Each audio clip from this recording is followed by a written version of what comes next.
नमस्कार आदाब। मैं सैयद तकवी। दिल्ली चुनाव का मौसम है। ऐसे में हर राजनेता की पूरी कोशिश रहती है कि वो अपने पाले में हर वोट को करने के लिए कुछ नया और मजेदार ढूंढे। अब इसी बीच सीएजी यानी कंट्रोलर एंड ऑडिटर जनरल की रिपोर्ट में अरविंद केजरीवाल के शीश महल का जिक्र हो गया है। और जब तक शीश महल का नाम लिया जाता है तब तक लोगों की आंखों में चमचमाते कांच, सोने की छत और चंद्रमुखी खिड़कियां नहीं बल्कि चुनावी प्रचार और राजनीति के आलीशान झगड़े नजर आते हैं।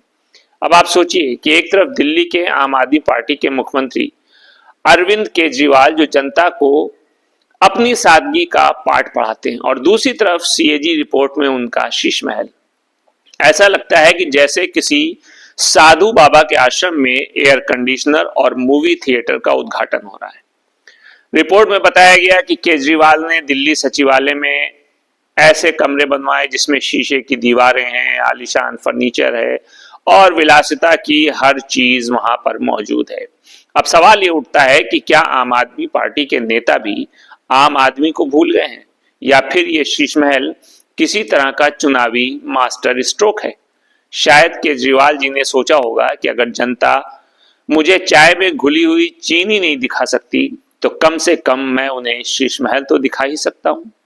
सीएजी रिपोर्ट में यह भी कहा गया कि इस महंगे कमरे को बनाने में ढेर सारे पैसे खर्च हुए। अब अगर ध्यान से देखें तो यह खर्च बिल्कुल भी अप्रत्याशित नहीं है। दिल्ली की राजनीति में एक और चुनावी तर्ज पर अगर देखें तो सोने की चिड़िया हमेशा से मुंह बाली रही है, बस अब उसे शीश महल के नाम से पुकारा जाने लगा है। ऐसा लगता है कि जैसे केजरीवाल साहब ने सोचा हो कि अगर शीश महल बना दिया तो विपक्ष को पंख लग जाएंगे। और फिर आते हैं विपक्षी नेता पर। उन्हें तो ये रिपोर्ट एक नया हथियार मिल गया।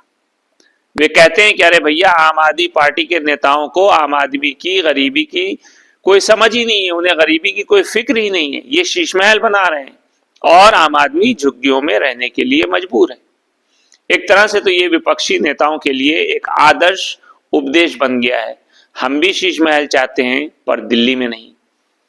चुनावी मौसम में अगर कोई चीज सबसे अच्छी हो सकती है तो वो है इस शीश महल के इर्द गिर्द घूमती हुई राजनीति। सवाल यही है कि चुनावी प्रचार के लिए शीश महल जरूरी था या दिल्ली वासियों की जरूरतें कुछ ज्यादा बड़ी थी। यही वो सवाल है जो हर सीएजी रिपोर्ट की लाइनों के बीच में नजर आता है। अब वहीं दूसरी तरफ बात करते हैं भारतीय जनता पार्टी की और नरेंद्र मोदी की, जिन्होंने शीश महल का खूब प्रचार करना शुरू कर दिया है। नरेंद्र मोदी, जिनकी छवि अक्सर जनप्रिय नेता की बताई जाती है, जनप्रिय हैं या नहीं है ये तो देश की जनता तय कर सकती है, मैं नहीं। उनके बारे में एक अजीब सा विचार आता है कि क्या वे सच में सादगी के प्रतीक हैं जैसा कि उनके समर्थक कहते हैं, या फिर उनके पास भी कोई महल है जिसमें सोने की चिड़िया, सोने की नलियां और चांदी के चम्मच हैं। सवाल यह है कि क्या मोदी जी के महंगे शौक होते हैं। हम जानते हैं कि प्रधानमंत्री जी हर किसी से अपनी सादगी की बात करते हैं, लेकिन क्या उनकी गाड़ी जो उनकी सादगी से कहीं अधिक कीमती और महंगी है हमें कुछ और नहीं बताती। उनके पास करीब करीब एक छोटा सा आर्म्ड फोर्स है जो हर दिन सड़कों पर दौड़ता है। प्रधानमंत्री की गाड़ी का रंग तक स्पेशल होता है। अगर ये गाड़ी न हो तो शायद देश की सुरक्षा भी खतरे में पड़ जाएगी। अगर बात करें उनके महल की तो मोदी जी का एक राजमहल तो जरूर होगा। भले ही वो किसी महल के आकार का ना हो, लेकिन वो जरूर किसी आलिशान बंगले से कम नहीं होगा।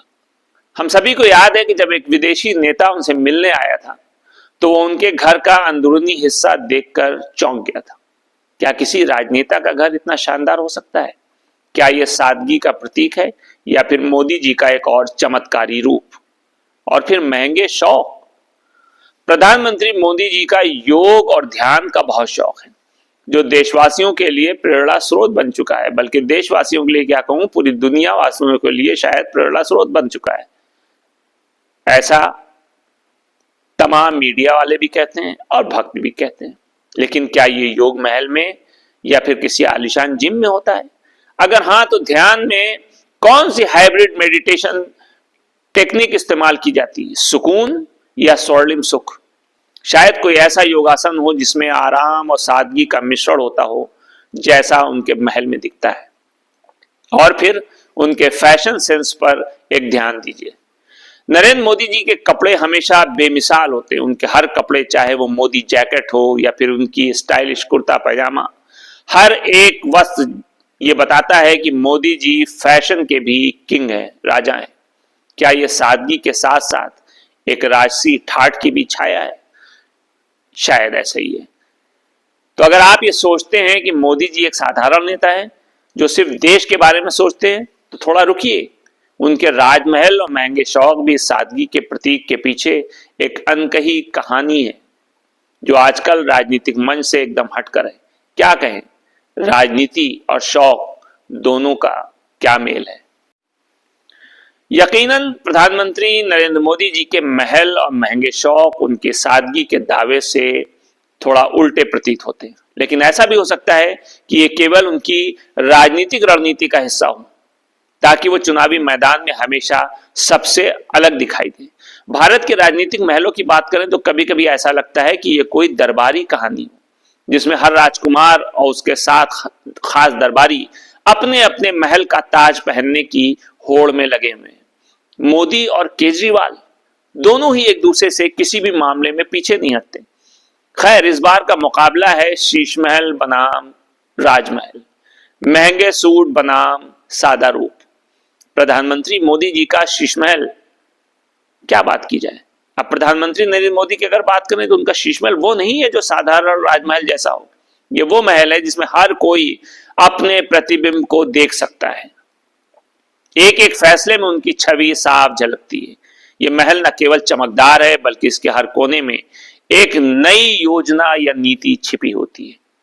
इसमें जो भी कदम रखा जाता है वो ग्लोबल और राष्ट्रीय दोनों स्तर पर नजर आता है, जैसे कि स्वच्छ भारत अभियान, डिजिटल इंडिया या फिर आत्मनिर्भर भारत।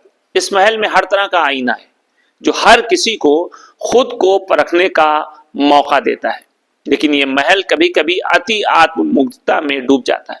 जैसे एक ही मिसाल दूं आपके सामने कि मेक इन इंडिया का दीवारों पर लिखा हुआ स्लोगन, जो कभी पूरी तरह से असरदार तो नहीं लगा, लेकिन फिर भी चमकदार रहता है। केजरीवाल के राजमहल की बात करें तो दिल्ली के मुख्यमंत्री अरविंद केजरीवाल का राजमहल कुछ अलग ही किस्म का है। यह महल थोड़ा सा लोकप्रिय है, मतलब जनता से जुड़ा हुआ। हर दीवार पर लिखा होता है आपका मुख्यमंत्री, और शायद यही उनकी खासियत भी है। उनका राजमहल आम आदमी की तरह दिखता है, जो शायद ज्यादा लुभावना नहीं होता, लेकिन उसमें हर किसी को अपनी जगह मिलती है। केजरीवाल के महल में गाड़ी चलाने की बजाय पैदल चलने का एहसास होता है। यहां ना तो कोई बड़ा महल है, ना कोई शानदार छत, लेकिन उनकी योजनाओं में जनता को जोड़ने का एक अजीबोगरीब तरीका है। चाहे वो बिजली बिल में छूट हो, या स्कूल में मुफ्त शिक्षा हो, या फिर मोहल्ले में पानी की व्यवस्था हो, या मोहल्ला क्लिनिक हो, इस महल की पहचान यही होती है जो आम आदमी के चेहरे पर मुस्कान लाती है। तो सवाल यह है कि कौन सा महल बेहतर है? सवाल थोड़ा मुश्किल है।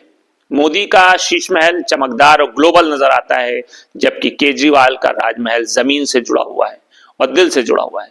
एक महल पूरी दुनिया के सामने अपनी रोशनी, अपनी आभा बिखेरता है, जबकि दूसरा महल छोटी छोटी खुशियों में छिपा होता है। आखिरकार ये निर्णय जनता के हाथ में है कि वे किस महल में रहना चाहते हैं, एक चमकते हुए शीश महल में या फिर किसी चमकते राजमहल में। लेकिन महल वही अच्छा होता है जहां हर कदम पर आम जनता की राय भी अहम होती है। चलते चलते आपको यह बता दें कि दिल्ली में जो शीश महल बनाम राजमहल का हंगामा है और केजरीवाल के ऊपर इल्जाम है कि उन्होंने शीश महल बनवाया है, और प्रधानमंत्री नरेंद्र मोदी जी कहते हैं कि मैंने अपना कोई शीश महल नहीं बनवाया, हमने जनता की सेवा की है। तो आपको बता दें कि 24 अगस्त 2024 में दैनिक जागरण में निकली खबर के अनुसार भारतीय जनता पार्टी ने पूरे देश में 768 पार्टी कार्यालय खोलने का लक्ष्य रखा था। खास बात यह है कि इनमें से 563 कार्यालयों का निर्माण कार्य पूरा हो चुका था। 96 कार्यालयों पर काम जारी है। इनका भी निर्माण आने वाले वक्त में पूरा ही हो जाएगा। पार्टी का यह लक्ष्य है कि हर जिले में कार्यालय और पार्टी की राजधानी में मुख्यालय खोले जाएं। अब आप खुद फैसला कीजिए और सोचिए, शीश महल या राजमहल, महंगा सूट या सादा रूप। नमस्कार।